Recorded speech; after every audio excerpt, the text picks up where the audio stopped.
आज हम पढ़ने वाले हैं कक्षा 6वीं से ही आदि मानव के विषय में।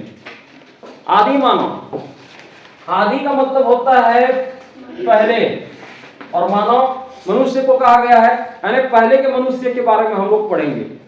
तो इसका हम सामान्य अर्थ करें तो पहले के मनुष्य है ना, पहले के मनुष्य, उसको आदि मानव कहेंगे। अच्छा ये बताइए, ये लोग रहते कहाँ थे, ये निवास कहाँ करते थे? जंगल में करते थे। और जंगल में करते थे कहने से ही आपको पता चल जाना चाहिए कि जंगल में रहता है क्या, ढेर सारे जानवर और पेड़ पौधे। ठीक है, किस तरह से जंगली जीवन रहता है आप इसका अनुमान लगा सकते हैं। आप सब जंगल में गए होंगे, तो वो रहते कहाँ थे? जंगल में। वो क्या खाने को मिलेगा उनको? फल, कंद, मूल, है ना। ठीक है, और साथ में जानवरों का मांस, और वो भी कच्चा मांस। शुरुआती में जो है कच्चा मांस, लेकिन बाद में हम जानेंगे कि किस तरह से आदि मानव जो है अपना विकास करता है। ठीक है, दूसरा चीज आपको जानना है कि वो घुमंतु थे, मतलब वो घूमते रहते थे, एक जगह जो है वो रहते नहीं थे, एक जगह रहते नहीं थे, इधर से उधर, इधर से उधर, पूरी सब जगह जो है क्या था? जंगल था। तो वो कहीं पर टिकते नहीं थे, छोटे छोटे समूह में रहते थे, और वो आगे बढ़ते रहते थे, अपना शिकार करते रहते थे, है ना। जैसे जंगली जानवर एक जगह थोड़े रहता है ना, बाकी पशु पक्षी जो एक जगह नहीं रहते, वो घूमते रहते हैं। उसी प्रकार से आदि मानव भी घूमता था। आगे हम देखते हैं इनका जो वस्त्र क्या होता था, वो पहनते क्या थे। तो दो बात याद रखना, छाल और खाल। छाल कहने से पेड़ पौधे के छाल, जो तनिक ऊपर में जो रहता है ना, उसको हम छाल कहेंगे, छिलका। और साथ में पेड़ पौधे के पत्ती, जो बड़े बड़े पत्ती रहते थे, उसको भी वो ढकने के काम में ले आता। और वो ढकता क्यों था अपने आप को? सर्दी गर्मी से बचने के लिए। ठीक है, और खाल, खाल का भी उपयोग मतलब पशुओं की जो खाल होती है उसको भी अपने शरीर को ढकने के लिए करता था, उसको उससे ज्यादा गर्मी मिलती थी। इसके अलावा हम देखें तो वो अपना शिकार करने के लिए पत्थरों का उपयोग किया। ये उसके लिए सबसे पहले हथियार था। आदि मानव का जो पहला हथियार क्या था? पत्थरों का उपयोग। हथियार पत्थरों का उपयोग, पत्थर था।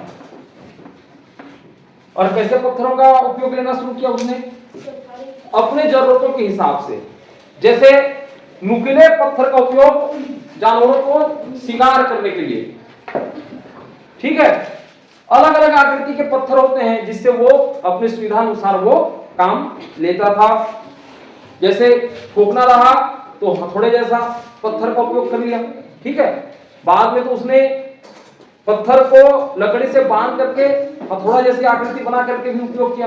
पहले देखिए, इन सब चीजों के बारे में अचानक से उसने नहीं जाना, धीरे धीरे ये अपने स्तर पर ये खोज कर रहा है।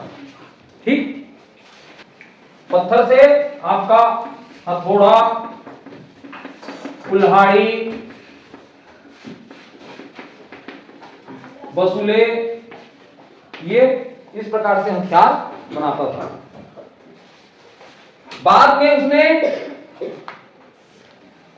पशुओं की जो हड्डी है, पशुओं के हड्डी और सींग का भी उपयोग करने लगा हथियार के रूप में। हथियार बना करके उसका उपयोग वो करता है। पहले किसका उपयोग किया था? पत्थर का। बाद में हड्डी और सींग का भी उपयोग करना शुरू किया। आग की खोज भी कर लेता है। आग की खोज अचानक से हुई होगी, जैसे उस समय पत्थरों को जो है टकरा करके वहां से चिंगारी निकली होगी और आसपास सूखे पत्ते जल गए होंगे। देखिए, ये सारा चीज जो है होंगे, मैं बोल रहा हूं, एक अनुमान लगा रहा हूं। ठीक है, या नहीं तो जो बांस होते हैं, बांस भी आपस में रगड़ खा करके, जो सूखे बांस होते हैं वहां से भी चिंगारी निकल गई होगी। तो ये आग की खोज, पहले तो जब आग आया होगा कहीं पर जला होगा तो ये डरा होगा, भागा उसका, है नहीं, और कई जंगली जानवर तो उससे मर ही गए, इन लोगों को भी क्षति हुई होगी। लेकिन सबसे बड़ी खोज उन लोगों की ये रही आदि मानव की कि आदि जो आग है उस पर नियंत्रण करना इसने सीख लिया। ठीक है, नहीं तो क्या होगा, आग यदि नियंत्रित ना हो तो पूरे जंगल को जला देती है। आदि मानव ने अपने उपयोग के लिए आग का नियंत्रण करना सीखा, ये इसके लिए सबसे बड़ी खोज है। जो बस्तर के वनांचल हैं और जो सरगुजा जिला के जो हैं वनांचल में रहने वाले कुछ लोग अभी भी आदि मानव जैसा जीवन यापन करते हैं। मतलब वो अपने जंगल को छोड़ करके कहीं दूसरे जगह जाते नहीं हैं, वहीं पर ही जंगल में अपना जीवन बसर कर रहे हैं। तो इनका काम क्या है, यही वनोपज को इकट्ठा करना और पूरा जंगल में ही रहना, जंगल में ही अपनी सारी जरूरतें को पूरा वो कर लेते हैं। तो ये अनुमान लगा सकते हैं कि पहले जब सब तरफ विकास नहीं हुआ था तो सब तरफ जैसे जंगल था तो लोग इसी प्रकार से जिंदगी जीते रहे होंगे। तो ये सरगुजा के वनांचल में जो है रहने वाले लोग पूरी तरह से किस पर आश्रित हैं, जंगलों पर आश्रित हैं। ठीक है, अब जानते हैं कि आदि मानव का सामूहिक जीवन कैसा था, मतलब वो रहते कैसे थे, किस प्रकार से वो अपना समूह में रहते थे, इसके बारे में हम जानेंगे। सामूहिक जीवन तो पहले तो मैंने बता ही दिया है कि वो छोटे छोटे समूह में रहते थे, छोटे समूह बना करके वो निकलते थे, जिसमें पुरुष भी होते थे, महिला भी और उनके बच्चे भी होते हैं। जैसे आजकल बंदर जो है एक जगह से दूसरी जगह जाते ही नहीं, तो आदि मानव भी वैसे ही अपना जिंदगी बिताते थे। ठीक है, और ये लोग क्या करते थे, एक जगह से दूसरी जगह जा करके यही जंगली जानवरों को मार करके खाना, केवल पेट की चिंता है। तो कार्यों का बंटवारा नहीं था, कार्यों का बंटवारा नहीं था, जिसको हम कहें कार्य विभाजन, ये नहीं होता था। जैसे ये काम को, खाना बनाने वाले काम को जो महिलाएं करेंगी, बाहर में जैसे काम करेंगे तो उसको पुरुष करेंगे, ये इस प्रकार से नहीं था। बच्चे जो है विद्यालय जाएंगे, ऐसा नहीं था, हर कोई काम हर कोई कर सकता था। ठीक है, यहां तक कि जो समाज में अलग अलग काम को करने के लिए अलग अलग जो जातियां हैं, इस प्रकार से जातियां उस समय नहीं थी।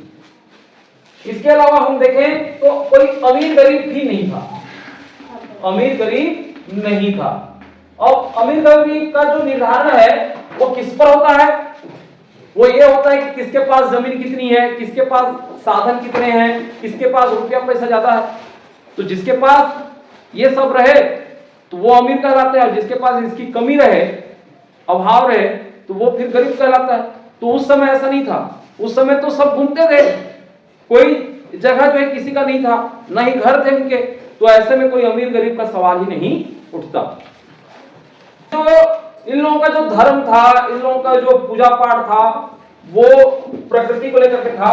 प्रकृति मतलब वही जो उनके जो जंगल होते हैं, ये प्रकृति के करीब थे और इसी को जो है वो पूजा पाठ करते थे। जो पेड़ पौधे हैं और जो पशु पक्षी हैं, इनको वो अपना संगी मानते थे,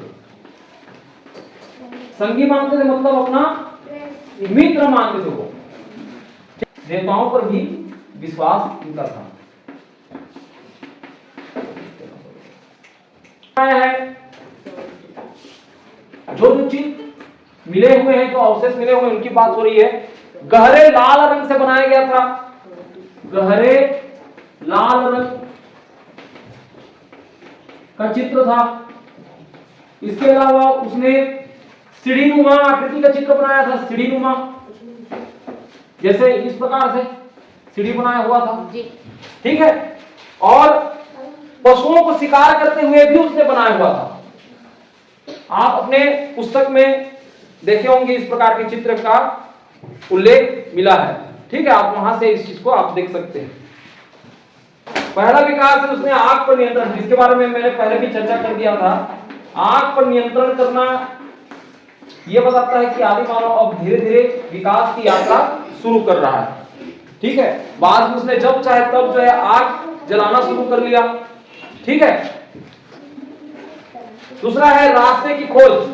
देखिए, जंगल में कोई रास्ता बने बनाया नहीं रहता, लेकिन आदि मानव जो है धीरे धीरे अपने विकास क्रम में पता लगाते गया कि किस तरह से हमको जाना है, कौन सा रास्ता है ना, वो रास्ते का भी खोज करना शुरू कर लिया। इसके अलावा जो महत्वपूर्ण चीज है, फल और औषधि के बारे में जानकारी, जिसका उपयोग हम भी आज कर रहे हैं। देखिए, हमको बताया किसने है कि किस फल को जो है खाना है और किस फल को नहीं खाना है, कौन सा फल जो है जहर है और कौन सा फल जो है खाने लायक है, किस औषधि का प्रयोग जो है कौन सी बीमारी में किया जाता है, ये शुरू से ही उन लोगों को धीरे धीरे पता चलता गया। आज भी हम इसका उपयोग कर पा रहे हैं। तो ये भी एक महत्वपूर्ण विकास के पहलू में है। अगला है औजार बनाने के लिए उचित पत्थर का प्रयोग। औजार बनाने के लिए पत्थर का प्रयोग। ठीक है, यह भी एक महत्वपूर्ण बात है। खेती और पशुपालन, उसने धीरे धीरे खेती करना सीखा। पशुपालन भी उसी समय से शुरू हो गया था। और आप जानते हो कि सबसे पहला जो पालतू पशु है वो क्या है? कुत्ता है। पालतू पशु, पहला पालतू पशु कुत्ता है। ये क्या करता था? ये कुत्ता जो है आदि मानव को शिकार करने में मदद करता था। ठीक है, उसके साथ ही साथ रहता था। और खेती को हम देखें तो खेती जो है जंगलों को साफ करके खेती करते थे, और वहां पर 2-3 साल ही खेती करते थे, फिर उतना उपज नहीं आती थी, कम उपज आती थी, तो उस जगह को छोड़ करके दूसरे जगह फिर जंगल साफ करके खेती करता था। तो इस प्रकार की खेती को जो है स्थानांतरित खेती कहते हैं। स्थानांतरित खेती, जिसको हम झूम खेती के नाम से भी जानते हैं। तो ये एक महत्वपूर्ण चीज है कि झूम खेती किसे कहते हैं। तो ये भी आप लोग समझ गए होंगे। और कोई प्रश्न है? ठीक।